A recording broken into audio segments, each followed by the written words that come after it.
Howdy, everyone, and welcome to Moment of Truth. My name is Saurabh Sharma, the president of American Moment, and today I'm joined by no one. Nick, unfortunately, was shipped off to Siberia for thought crimes. No, he's fine. He's going to be back on the next episode. He had a little bit of car mishap in the day that we're recording today, so he will be back next episode. But today, I have a fantastic discussion with Will Chamberlain that I'm really excited to get started here. Before we go to that episode, however, wanted to talk a little bit more about some of the things that we have on AmericanMoment.org. That's our website. Please check it out. Right now, we're still very much trying to gauge what people's interests are for Summit, a conference on American statecraft. If you sign up for the interest form there and you fill out some of the information, it's going to be integral to helping us design that conference in the fall and making sure that it's the best that it can be. COVID lockdowns are starting to lift, and we're going to have the opportunity to have one of the first major gatherings for people who think like us on the right that the country has had since those lockdowns, and really since President Trump left office as well. So please check out Summit. Please check out everything else we have on AmericanMoment.org. That includes AmCanon, other episodes of this podcast, and all of our social media accounts. This podcast is also a video podcast. If you're a purely audio listener, we highly recommend you check out the YouTube channel. That's American Moment, just like it is on any other platform.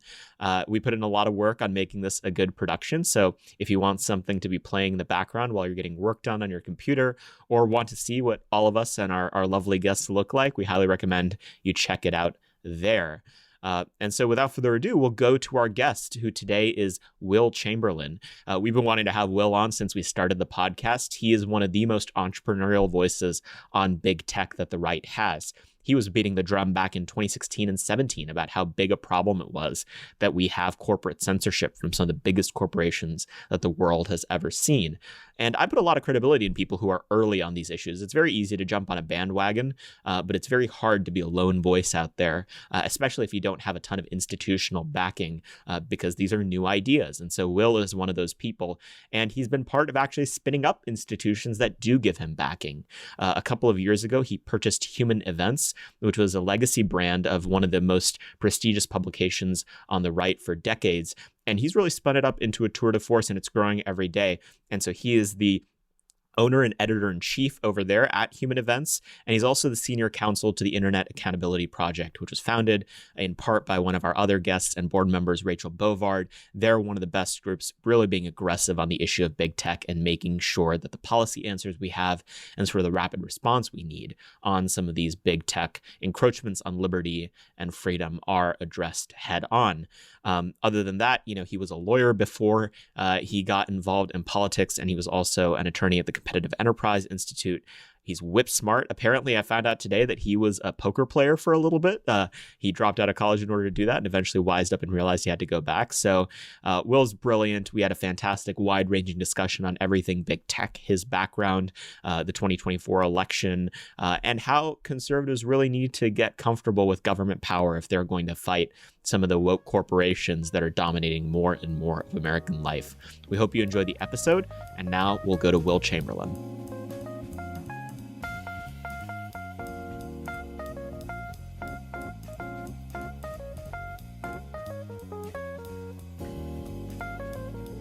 Thanks for coming on the podcast. Thanks for having me. So we always like to start with trying to get an idea as to what people's story is. And as a lawyer who does not practice the law, we especially love these cautionary tales for anyone considering the, horrific future that is law school. So tell us how you kind of got involved in politics, Will. Oh, well, okay. So let's see. I played poker for a living briefly after dropping out of GW back when I was 18. Then I found my way back into college because I realized I hit a point where I was making enough money to live, but I didn't see a way to get the promotion. I wasn't making enough money to justify not going to college at 19, or at 21 rather. So I went back to college at University of the Pacific, Stockton, California, to do college debate. I was a very successful college parliamentary debater, and then coached debate for another couple of years after graduating. And I noticed that the other people I had competed against who had done similarly well were getting into Harvard and all the best law schools in the country. I'm like, I should take the LSAT. Did really well. And so even with kind of mediocre college grades, got into Georgetown. And then from Georgetown Law. And then so after did very well at Georgetown, got a job at Quinn Emanuel, a litigation firm in LA. hated it, left after 6 months. I don't think I've ever heard from anyone who actually likes working at a big law firm. I mean, they're terrible for a few reasons. It's very hard at the end of the day to avoid feeling one of two things, either tremendous guilt or tremendous exhaustion. So the guilt comes when you don't bill enough hours and you know that you have this billable requirement that you didn't meet, which is effectively you need to be billing roughly 40 hours a week, which means you need to be working about 60 because you can't bill every minute you're working ethically. So, or you've actually worked the amount you needed to, and then doing 10 to 12 hours of serious intellectual work is exhausting. So it's one of the two. If you either feel guilty or exhausted or both. And then there's also just a mundaneness to a lot of the early work. And then you look around at the people who are the partners and they're all divorced and they don't have their family lives in order. And I'm like, that's the prize at the end of the tournament. I think Glenn Brendel said something like that too. Like, the prize wasn't appealing. So why should I continue to grind through all the work to get to this prize that looks, very, very unsatisfactory? Yeah. And so you were unsatisfied with working at the law firm. And so you decided to get out and you went into politics. A, why? And B, where'd you end up going? So, I mean, I got a nonprofit legal job at Conservative Enterprise Institute doing some class action work, which I enjoyed, but I was ultimately a little bored with. And I wanted to get into politics after Trump won because I felt like, that's where my politics were. I had voted for him and there was room for someone. You were an LA lawyer who voted for Trump? Yeah. One of the, one? Yeah, right. It's hard to talk about with the people at the law firm. Yeah. And it was just a realization that, I figured I could do something out here in pro-Trump politics. I had no idea what it would be, but I'm like, look, I went to Georgetown Law. I have this legal resume. I've got to be useful somehow. And then eventually, what I started doing was actually met Mike Cernovich, and then through him got hooked into some people he knew out here in DC, and then started organizing cocktail hours for Trump supporters back in 2017 called MAGA meetups. And that was how I started meeting people and getting to know people. And then I also started doing periscopes and playing around and getting some traction there. And eventually I didn't like doing the cocktail hour thing because I'm a pretty introverted person and kind of figured out a way to switch into doing politics, and then met Raheem Kassam, and the opportunity to buy Human Events presented itself. So that's how I bought Human Events. Yeah, the first CPAC that I went to was, I think, when you announced the Human Events purchase, and I remember very distinctly walking through the lobby at the Gaylord Hotel where it's hosted, and seeing you guys sitting there plotting, and I was like, interesting, what's going on here? No, I mean, it was a lot of fun. I mean, ultimately, the partnership between Raheem and I didn't work out. Sometimes it's hard for people to work together, but I'm still very happy with what we've done with Human Events. And in terms of, I think, the aesthetic of the site, there was a period when we started, we realized that every single conservative website was just ugly. I mean, they were all terrible, and American Greatness and Daily Caller and all of them. And we showed up and we were beautiful aesthetics, beautiful pieces. And all of a sudden they're all hey, we need to up our game. And so they have, and I'm happy about that. Yeah. So tell us a little bit about the background of Human Events. What is it? I mean, it has a history to it. Right. It's not a brand that came out of nowhere. No, so it's the oldest conservative magazine in the country. I think it was started in the 1940s. I forget the exact date. It was Ronald Reagan's favorite magazine. My dad had a whole bunch of, my grandfather had a whole bunch of Human Events that he found, and my dad found them when they were going through the estate. It's a very, very old brand, just sort of the harder right version compared to National Review. Yeah. In the early days. So you're saying National Review did not invent conservative magazines? No, they didn't. Yeah. But they fell on hard times, and I think by 2013 they were online only, and by 2015 they were effectively defunct. Mm-hmm. So Salem bought them, but they were just sitting there, and eventually I think the opportunity to buy it from Salem presented itself, and Raheem and I, Raheem had run Breitbart London, so we saw, we saw a way to partner up and have him be EIC and me sort of publisher. And, eventually though, Raheem, I split up very quickly, and then I ended up taking on EIC and publisher roles. And we've brought in now, Jeff Webb, who is the former CEO of Varsity Brands, the cheerleading apparel Goliath. And he's now running the new news division that we're doing, while I'm still kind of running the opinion side.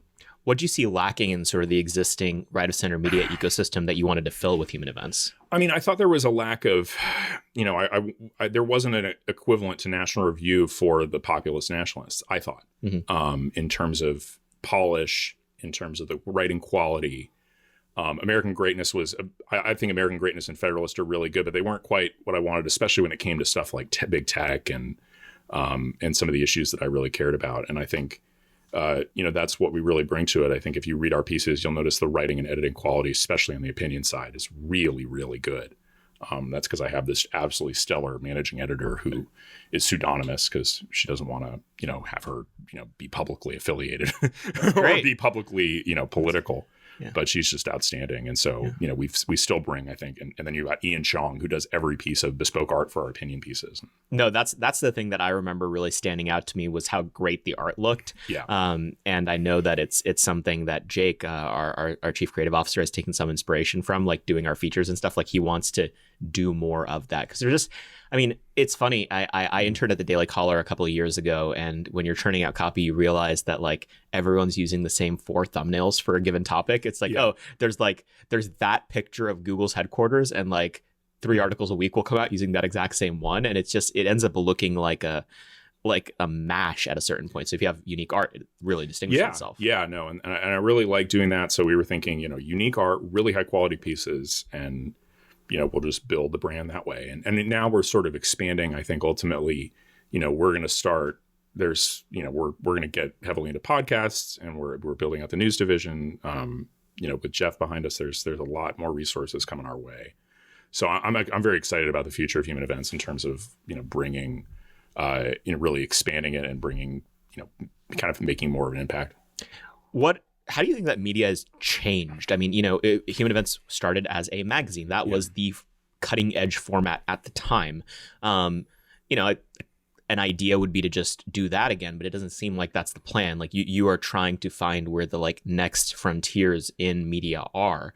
How do you approach that in terms of a format question, in terms of a medium question? Well, so, I think about how I consume media. And this was also a big insight where, how do I consume media? Well, I consume it via Twitter, right? And I think most serious, people in media also consume their media via Twitter. You see a link that looks interesting, you click into it, you click back into Twitter after you're done.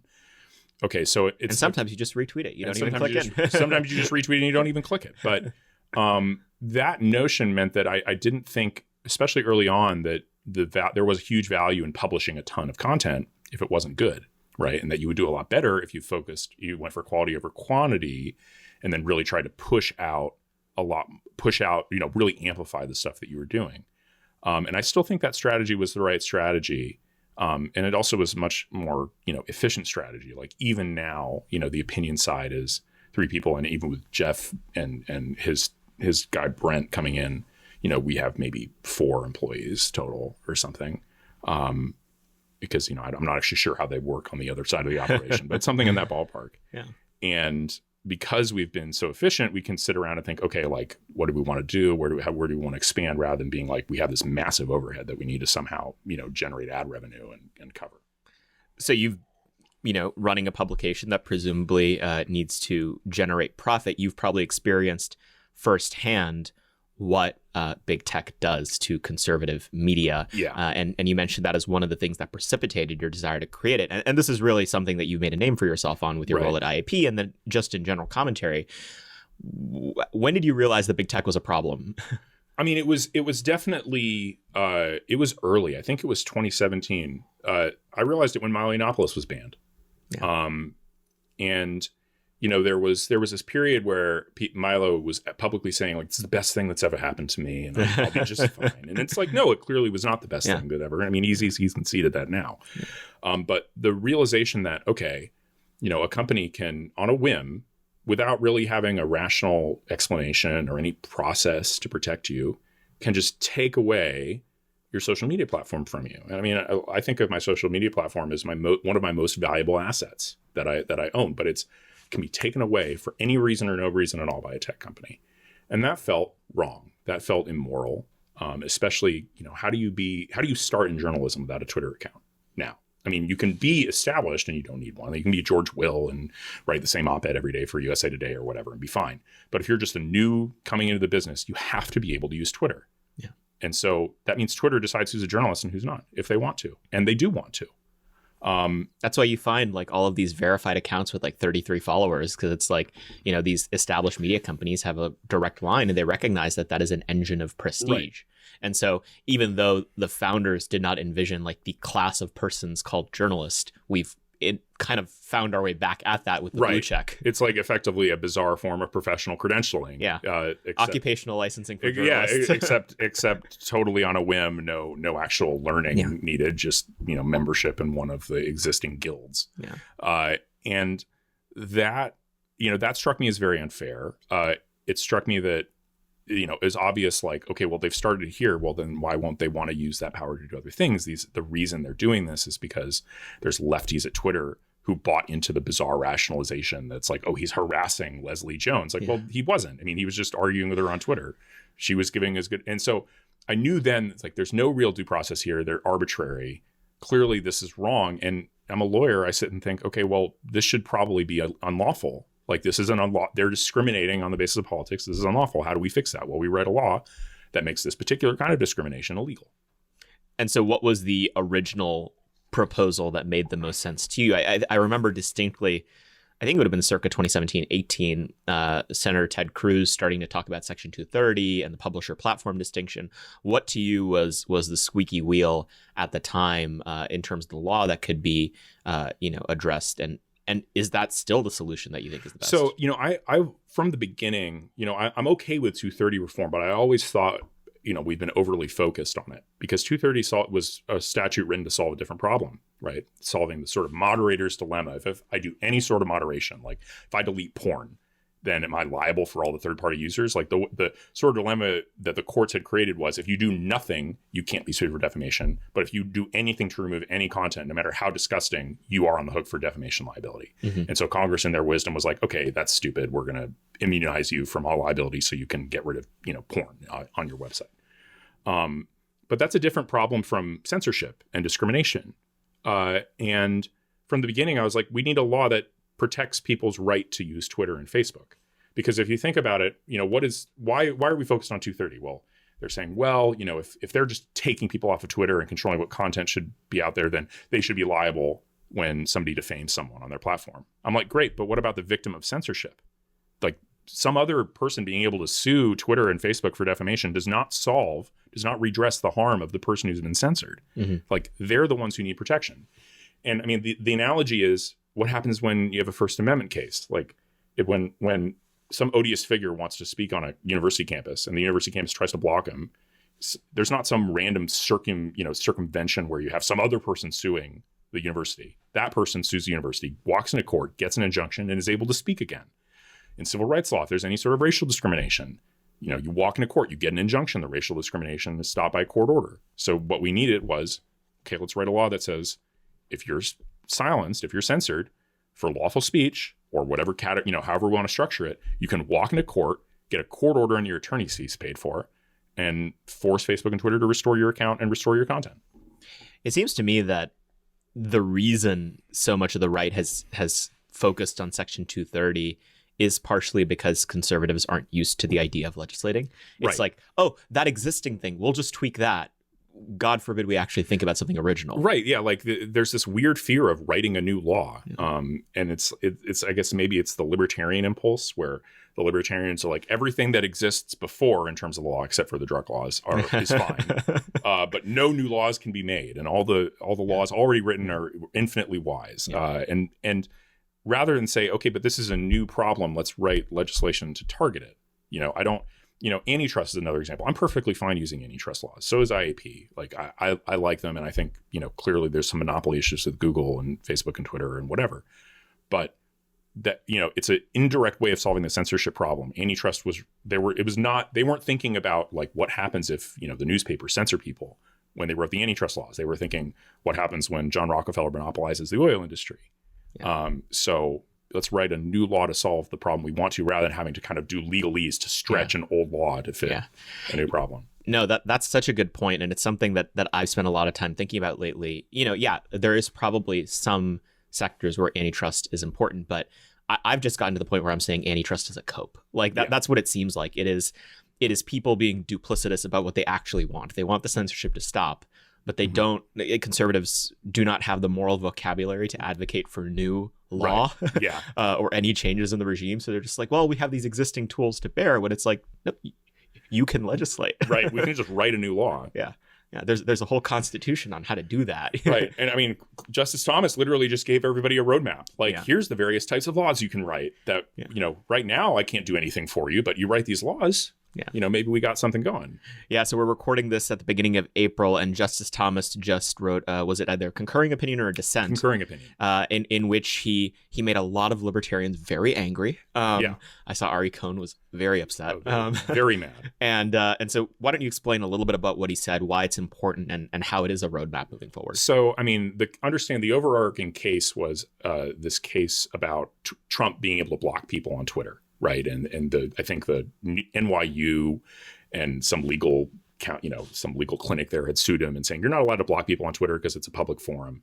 And the Supreme Court ultimately was just dismissing the case as moot because Trump's not on Twitter anymore. So who cares who blocked? And it's in that spirit that, Thomas saw the opportunity to write a lot about what he thought about censorship. Not that it was, really germane to the case at hand, but, he was thinking about, and he was finding funny ways to make it relevant. He's like, so one of the things we have to think about is that these Twitter accounts are not government forums because they're not in full control of the forum. Like if Donald Trump is not in full control of his Twitter account, Twitter is. Yeah. And so if you actually wanted to make these public government forums where you had a First Amendment right to speak, then the way to do that would be to restrain the right of Twitter to exclude people. Then it would be actually a way for government control. And here's the ways you could make it. You could say it's a common carrier. You could say it's a public accommodation. And he had some very interesting arguments also, because we have now the push, since we don't have control of government, is to put in place these protections at the state level, like a state saying Twitter cannot discriminate against Texas citizens, like the one that's going in Texas. And Thomas made a very interesting argument that, there's some question about whether Texas's law conflicts with federal law, Section 230, that says, Section 230 says you can't sue the tech companies for good faith moderation. And Texas says, yeah, you can sue. We were giving a private right of action to Texas residents. And Thomas was saying, actually, if the federal law is overriding the state law and the state law is giving speech rights, then the federal law violates the First Amendment. So his basic argument is Section 230 as applied to overriding state level, speech protections would be a First Amendment violation. So he blew open the Overton window on this because it seems like I remember when you signed on to something I think called Tech New Deal at Claremont that published a couple years ago, and the classic argument that was made against kind of your crew was that, oh, who are these rowdy Twitter users? They're not serious people. We don't have to take any of the arguments they're making seriously. And now a Supreme Court justice who has a lot of cachet on the right, even amongst libertarians, is blowing open the Overton window on this conversation. No, it just feels, it's such a vindication. Obviously there's a long way to actually making that law and getting it upheld in the courts. But it's a huge vindication because, people told me I was crazy. And I heard so many people, but they're a private company. They can do what we want. That's not conservative, what you're saying. And now, it's funny. I don't even feel like I need to argue it anymore because, events have vindicated me. Like all the nasty, it turns out the slope was very slippery indeed, from Mileinopolis to the President of the United States. And everybody's basically on the same page now. And now it's a very minority fringe position to be against tech regulation on the right. That the bulk of the right wants to see these companies constrained. It seems like now the concern is, people who claim to have seen the light advocating half measures that are not really going to, I saw an unnamed conservative institution a couple, maybe it was a couple months ago now, maybe a couple weeks, you were like, we think it's time for Section 230 reform. I'm like, the conversation has moved past this. Like now it's, we are in entirely uncharted waters. Even if that was your position 3 years ago, it's clearly not enough now. Right. No, and that's just, again, that's the point. If you tweak Section 230, you're trying to accomplish indirectly what you can accomplish directly via new laws. And again, let's start. There is a victim of censorship who's having their livelihood. Some very important asset of theirs just taken from them on a whim. Redress that person's harm. That's what law is for. We create private rights of action all the time. We were going to do that in South Dakota on the transgender legislation, right? The idea that a wronged athlete who's forced to compete, in women's sports against biological males should have a right of action to sue. I mean, this is not a hard concept to understand, and yet there's still a lot of conservatives who just want to tweak around the edges and still fit into like a libertarian construct of, oh well, since Section 230 is a government granted immunity, we can mess with that, but we can't create a new right for citizens. Right. The language that I've seen getting paraded around is that it's a special protection, it's a special interest, and I'm like, yeah, that's fine, but it's just it does seem to be missing the point. And it's right. Like for me, it's the same problem with the argument for checks or more substantive relief during COVID being because the lockdowns were government takings. Like, yeah, okay, but like my approach is not that, and that approach will like constrain you on policy in a way that I don't want the right to be constrained. Right, I agree, and I mean I'm tempted by, I've made that argument too, just to get some of the, I'm willing to make those arguments to sort of get libertarians to realize like, hey, like let's come over to the right side of the argument. But at the end, yeah, I mean I think ultimately using takings alone as the rationale is not why we want to give stimulus. It's not. Although, in a way, it is a massive government taking from everybody who does business. So anyway.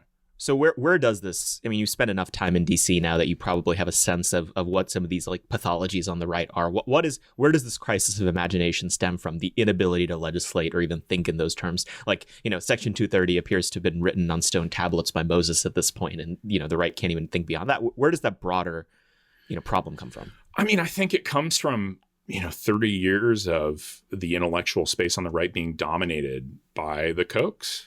And I actually talked with Charlie Kirk about this. It's fascinating how, you come up in conservative politics. Even if I wasn't super involved in DC when I was a young person, I was reading all this stuff. And you're just, you're Milton Friedman, you're Mises, all the classical liberal stuff, but they don't teach you how government works and how to use it to actually protect your people from any sort of real problem that's existing for your base. And I think we feel there's sort of a feeling of, okay, well now we need to get past that. There needs to be a new set of intellectuals who are actually saying, okay, no, we're actually going to protect the interests of the people who vote for us and use government to do that. Yeah. And that's still conservative. Yeah. Right. It's obviously it's a problem that we think about a lot at American Moment, is recognizing that these libertarian institutions have dominated the personnel generation on the right for the past 20 to 30 years. And so you have all the people who know anything as people who hate government and who also like leave pretty quickly. Like they'll do 10 years around here and then they want to go off to the private sector, and then we have no ability to govern. And it's a big problem. Yeah. Coming into DC right after Trump got elected, what was it that you were seeing? You weren't in the White House, but presumably you had friends. What was your sort of 30,000 foot takeaway of what happened over the last 4 years? We just got absolutely destroyed in terms of staffing the White House early on.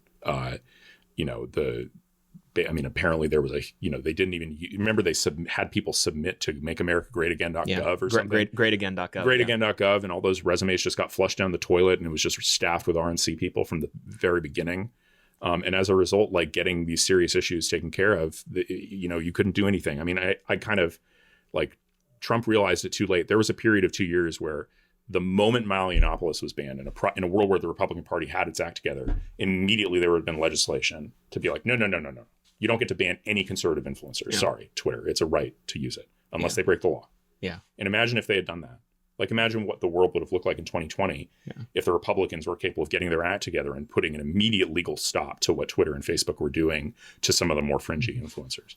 Yeah, and I think some of one of the weird, Morton Blackwell has a law of the public policy process that I think goes something along the lines of, in any organization, you need to have just as many people to the right of you as you do to the left of you. And if you extrapolate that concept out, the right is very skittish and incapable of defending people that are those icky right wingers to the right of them. Yeah. And it seems like that ended up being a lot of the reason, is that, people didn't feel comfortable defending X, Y, or Z figure. That probably was distasteful. And so the president got kicked off Twitter. Right. And so the president got kicked off Twitter. And there's also, the president himself. I think that he has many strengths, but, personnel and HR was not one of them. Mm-hmm. And, allowed his White House to be run by people who weren't really huge fans of him. Mm-hmm. And that was part of the problem, just the lack of awareness. And by the time everybody woke up to realize, oh, this is a really big problem, it was way too late. Yeah. I mean, the Democrats had the House. We had the chance to do something about this, and we just didn't. So big tech was obviously one of the great missed opportunities. What were some of the other ones that you thought that the Trump administration could and should have been ahead of the curve on? I mean, they were very slow on declaring a national emergency to deal with the wall. I remember having big arguments about this, and people saying that it couldn't be done. And you actually read the national emergency statute, and he had the authority to do it on its own. And he signed a legislative compromise so that he couldn't do it. And I mean, it gave them the ability to stop all wall funding. It was a complete mess at the White House, and they should have been much more aggressive about doing something on the wall to get that built and just get things done. I think that was one of the big missed opportunities. I think the lack of stimulus after COVID was a big missed opportunity. Maybe the biggest one was just the Trump administration deciding to be rhetorically flippant about COVID. Because it's not even anything. The administration actually did a really good job. I mean, we're all getting vaccinated. Thank you. Yeah. Operation Warp Speed. But, I look back, maybe that's the biggest missed opportunity because, I know the conservative is pretty split on COVID, but public polling was overwhelming, 70-30, 75-25 on take the pandemic seriously. Mm-hmm. And the administration did that. But Trump himself, couldn't take a consistent rhetorical line. He's trying to please everybody. And I think ultimately people got really tired of hearing him talk about the pandemic. Well, also, I mean, the expert class that people deferred to also beclowned itself over the last year. Absolutely. And in so many different ways too. I remember when I was pushing masks and Fauci and others were out there saying masks are stupid. I mean, you actually look at the really savage critique of Fauci is not that he recommended lockdowns or anything like that. The savage critique of Fauci is that he funded gain of function research in China, and that he was encouraging people to go on cruises like a week before everything locked down. Bill de Blasio said you were a racist if you didn't go to a Chinatown celebration or something. I mean, we had the complete high ground on COVID, if you remember. I mean, the left was totally flippant about it. Saying that how dare you call it the China virus? Remember those debates? Yeah. And being like, we are open. How dare you ban travel? I mean, they did all these things that now look incredibly stupid in retrospect. And for some reason, we just frittered away this massive advantage we had on what was going to obviously be the issue of the election. There's a pandemic. Everyone's locked down. Everybody's scared of dying. 500,000 Americans have died. I think that the biggest missed opportunity as a political matter was, embracing a consistent, we are just going to be tough on this. We're not going to be stupid and keep businesses locked down indefinitely, but we're going to be very tough on it. And we're going to take a very serious, sober tone, period, on COVID. So. Yeah. I've really struggled with this one because I share the concerns that you have there. And it's very clear that if a nation acted aggressively enough, they could have been done with the pandemic by the summer. Of last year. And we did not take that path. And just now are we starting to emerge from that. But at the same time, look, I mean, people were promised 15 days to slow the spread. And that became 150 days and 300 days. I get that. I get all that. I mean, it still was one of those situations where, it's more about the politics at that point than anything else. Maybe we weren't capable of doing what New Zealand did or what South Korea did because we're too big a country, too rowdy, too independent, whatever you want to say. It's okay. Fine. But, we didn't, there were periods where Trump was saying stuff like it was in March and he was comparing the number of people who died from flu to who died from COVID. And it's think about that. Those were obviously silly tweets and silly things to be doing in retrospect. And I still remember it was just the same people everybody who said, nobody's going to die from this. The pandemic will be over by April. Everybody's overreacting. It's those people didn't check their priors at all.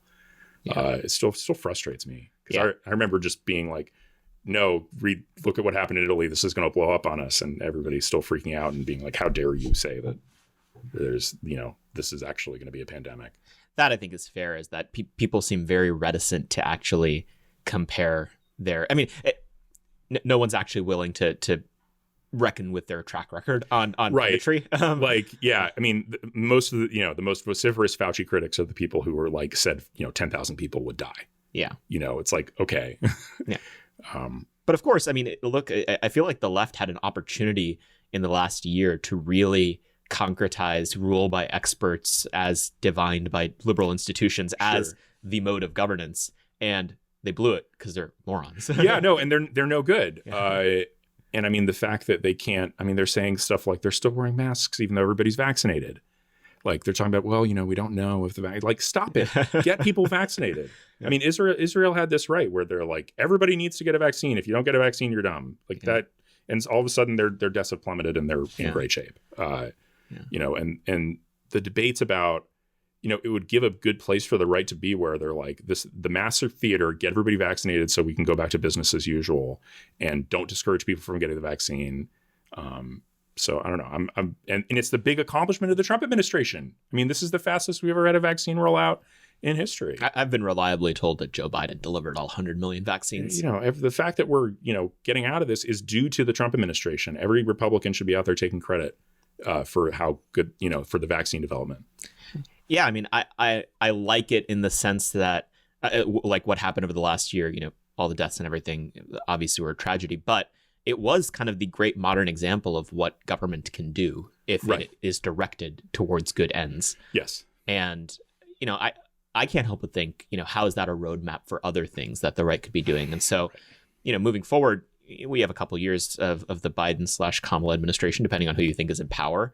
Going into 2024, 2028, what is it that you would like the agenda for the right to look like at a broad level? And then the particulars, what are the issues that they should be focusing on? Well, so, I mean, they need to focus on immigration and trade. I mean, the border is a complete catastrophe. It's proven the point that, we're in the uncanny valley where we've chosen the least humane policy possible. And that's totally on Biden and Kamala, right? Mm-hmm. Like they didn't have to choose the policy of don't, have the law be strict, but only enforce it sparingly or barely enforce it, because that's led to the massive human tragedy at the border where you've got, children. We are in the least optimal scenario. Yeah, the least optimal. It's like open borders would be more ethical than what you're doing right now. And I think open borders is very unethical, but it would be better than sort of de facto open borders with de jure closed borders. That's terrible. And it's inhumane. And you have, you're massively incentivizing people to go into the arms of human traffickers, to come over the border by the thousands with a situation we can't possibly cope with.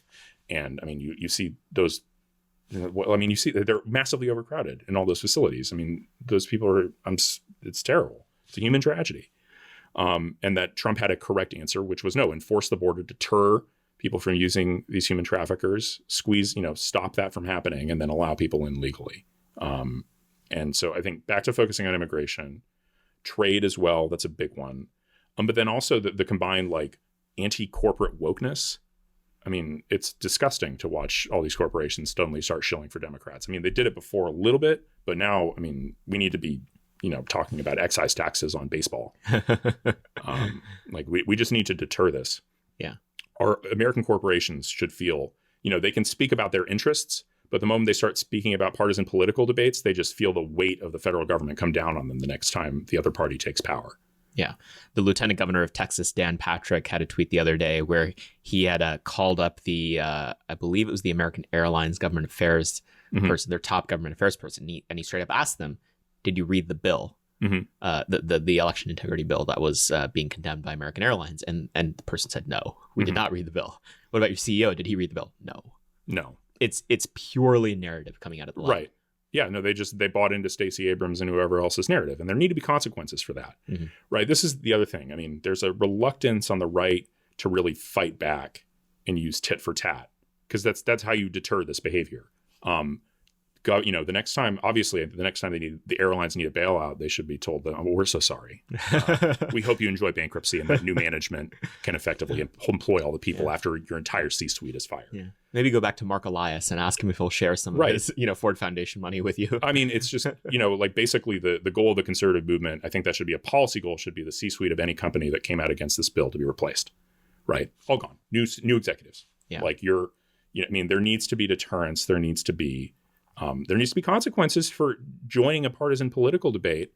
If you're one of if you're Coke, everybody drinks Coke. If you're baseball, stay out of politics.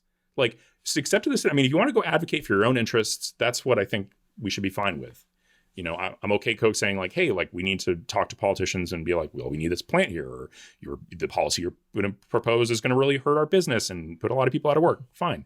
But the moment you're taking sides and you're just joining the Democrats, okay, well, now you're an adversary of the Republican Party, and we should want to defund you the same way we want to defund Planned Parenthood. Yeah.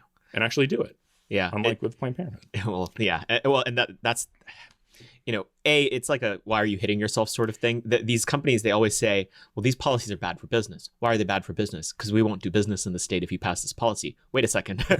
Right. So it's just you. Like, you're the one who has the problem here. Yeah. This was how I got involved in politics. Was in 2017, I was working in the Texas legislature, and they had what was called the Women's Privacy Act up for debate there, which was a transgender bathroom bill. And, the entire force of, all the national sports leagues and all these major corporations, and Texas is uniquely guilty of corporate solicitude. Like, please, please, please, please move here, as opposed to, I think, a more dignified approach that someone like Ron DeSantis in Florida take, which is, if you'd like to come here, you're more than welcome to. But that bill didn't end up passing. And all it was overriding municipal ordinances that mandated transgender bathrooms. Yeah. And public facilities would have, men and women restrooms. That was it. And that was too much for corporate America. And so that was my first experience in politics, first major legislative fight. So, like, I've always seen this. Like, this is not new to me. And it's kind of funny to watch everyone wake up now. Yeah.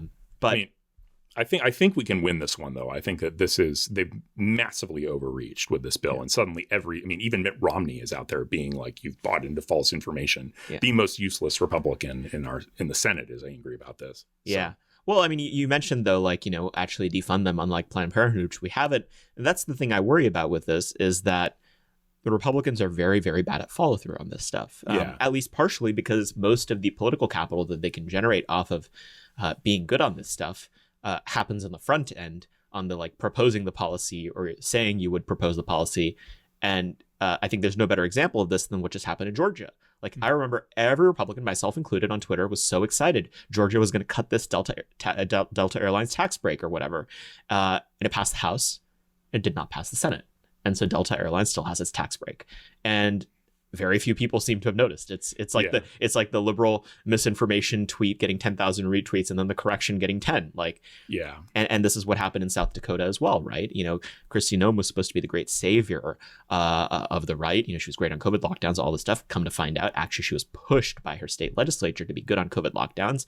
And when the rubber met the road on the policy for her, she backed down. Chamber of Commerce money needs to be not welcome, in the same way that Google money is now not welcome. I mean, if they're not gonna take seriously the fact that we're being boycotted and crushed politically, and they're gonna you're still taking Chamber of Commerce money and saying, whoa, we can't mess with Delta, even though they're taking sides in a completely political fight. Yeah.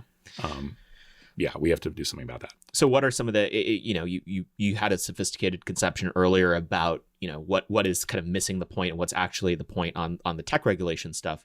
What are the tangible policy goals other than, cutting some of these tax breaks that we should have when it comes to corporations? Is there some big fix, like a systemic fix that can be had for this question? I mean, I still haven't figured that one out. That's, I need to give that one more thought. But I do want to actually actively be willing to use government to punish some of these industries. Mm-hmm. If they're not going to play it straight, then okay, right? Like, I don't know how to make it any clearer to you. I don't think boycotts really work very well. Yeah. On our side, especially, where the right is sort of iffy on boycotts. Although NBA viewership is down. It would be good if MLB viewership went down this year. All that would be fine.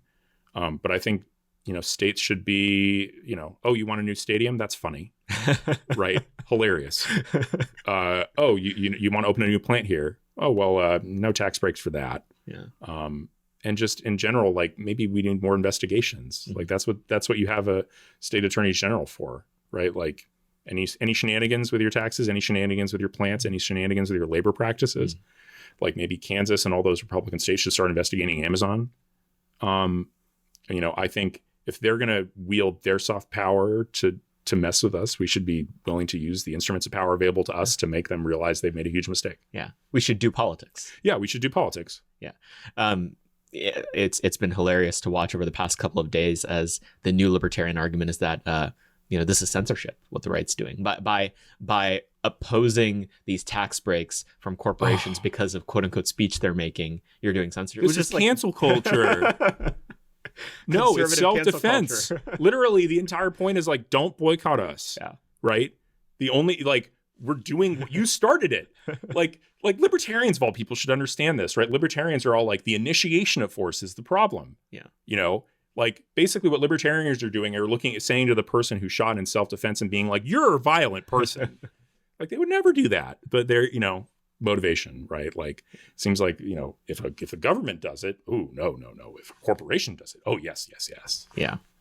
Corporate solicitude is basically what I actually have a soft spot in my heart for like regular voters who consider themselves, liberty-minded people. Like they tend to be reasonable, kind, decent people. And most of them hate the big tech stuff. They're like, this is terrible. Yeah. Like at a certain common sense level, it makes sense to them. Right. It is only the over ideologized, DC libertarian that has a problem with these sort of ideas. Yeah. I mean, in the same way that the over ideologized libertarian is the one who's like, well, private roads would work. And the normal person's just like, what? It's just so much. Just build the road. Mm-hmm. Just have government build the road. It's way simpler than your solution. In the same way, like, oh, well, we could do this private boycott and try and influence them. No, just make it illegal and punish them until they behave. Yeah. Yeah. Going into 2024, I mean, you have occasionally dabbled in election punditry. What is it that you're seeing as potential bright spots, maybe even in 2022, as things to be looking forward to if you are similarly minded to us? I mean, I think, there were a lot of people who were ideologically aligned with us, but who couldn't stand Trump. Mm-hmm. Like, that's just true. There were those people. I mean, and I know them because they're my parents. These are Republican people who hate what the Democrats are doing and, generally agree with us. But like my mom couldn't pull the lever for Trump. I don't even think my dad did. They got tired. People just got tired of him in the same way that he generated a lot of people who loved him. There were just a lot of people really turned off by the guy. Okay, well, it turns out he also reoriented the party to this much more popular and, politically viable platform. What happens when normal politicians suddenly are like, this is our platform now on our side? Because what the Democrats are doing is not popular. I'm sorry. Wokeness is not popular. Yeah. If we get to the point where 50% plus one of the population wants wokeness, then we're screwed and we should all find better things to do with our time. I don't think they do, and I think we can win. I think basically that the real bright spot is we have the more popular policy platform now. Mm-hmm. So the question is, can we execute? Yeah, I do wonder about that. It's not 50% plus one, obviously, but it does seem like there is an America where injecting a 7-year-old full of hormones is fine, and then there's an America where it's not. Yeah. And I guess, what's the path towards some sort of national consensus, if there is one at all? I mean, I know that there's been, our friends at Claremont got into a lot of trouble recently because they asked this question: is like, is that a reconcilable nation? How do you think about that? Do you think we're headed for a national divorce? Like, where do you think the question of like the American nation as it currently stands is? I mean, I think we're extraordinarily split now. I think ultimately this gets resolved with a sort of serious electoral defeat of one faction. I think about my big analogy that I continue to use is Labour in the 80s in Britain, right? They got beat up really bad by Margaret Thatcher in like 3 straight elections. And then they became New Labour. And all of a sudden they could win elections again. Yeah. We need to inflict, one of the two things is going to happen. We're going to get defeats inflicted upon us that are so bad that we suddenly have to be half woke, which would be horrible, I think. But I think the more likely scenario is there's a massive backlash against the woke stuff. And we end up, we're about to get to redistricting in the House. We end up getting the House, the Senate. We have all these advantages in the legislature for that reason. And we get the presidency back and we win a couple elections in a row. Democrats will kind of be like, okay, these woke people need to go away, I think. Well, and if we do actually popular things with that political control as opposed to, tax cuts for corporations. Right. Yeah. That's, you kind of see that with Labor, right? That's what happened to Corbyn. Corbyn got 35% of the vote and all of a sudden the Labor comes out and is like, nope, enough of that socialism stuff. That's stupid. Mm-hmm. Yeah. I guess as a final question, I'm just curious, what do you make of the international side of this? There's similar movements that have emerged, sovereigntist movements, ones that are more willing to assert things like trade and immigration restriction. Do you think that there's something there as sort of a global realignment of politics, or is that overstated? No, I think there really is something there. When you go to, the National Conservatism Conference or whatever, you meet a whole bunch of people who are internationally in agreement with you that their own nations should focus on their own interests first. It's fascinating. Yeah. Like a nationalist international is, I think someone, Anna put it, Anna Wellis. Yeah. I think I'm very optimistic about it because there are a lot of people who kind of see the proper realignment because, once you realize, okay, libertarianism is just not that popular, but populist nationalism really is, like a socially conservative, economically moderate, willing to use government power party is a very, very popular thing, then, I mean, you start seeing like a lot of these parties spring up and do really well in elections, and in some places take over and do great. Hungary, Poland. And in other places, I think people are really going to get tired of neoliberalism. You know, even if Boris Johnson isn't fully nationalist, he's at least somewhat. He's very popular. Macron is not. I think the trend line is going to go in the right direction. And you know, as long as if we move to politicians advocating for populist nationalism who don't have that same polarizing effect as Trump is, I think we're going to start winning elections big. Name one that you think gets close. Name one that I think gets close. You know, oddly enough, and I know Pence isn't fully there, but Pence will be a very formidable candidate in 24. He's not my ideal guy, but I think Pence running on populist nationalism would beat up on Biden, honestly. Interesting. Huge name recognition, very competent debater, very polished, and learned the lines as Trump's VP. I think he would be very formidable. I think DeSantis would be formidable too. And I think obviously, like, I really like Hawley and Cotton, although I don't know that they have the name recognition to really get where they need to be. But, you know, I mean, imagine Pence running on MAGA in 2024. Maybe people are still furious that he didn't overturn the election results, but yeah, by all accounts, he was about to be executed. That was really dumb. Well, there's a lot of really dumb things out there. But thank you for coming on the podcast, Will. Really appreciate it. Absolutely. Happy to be here.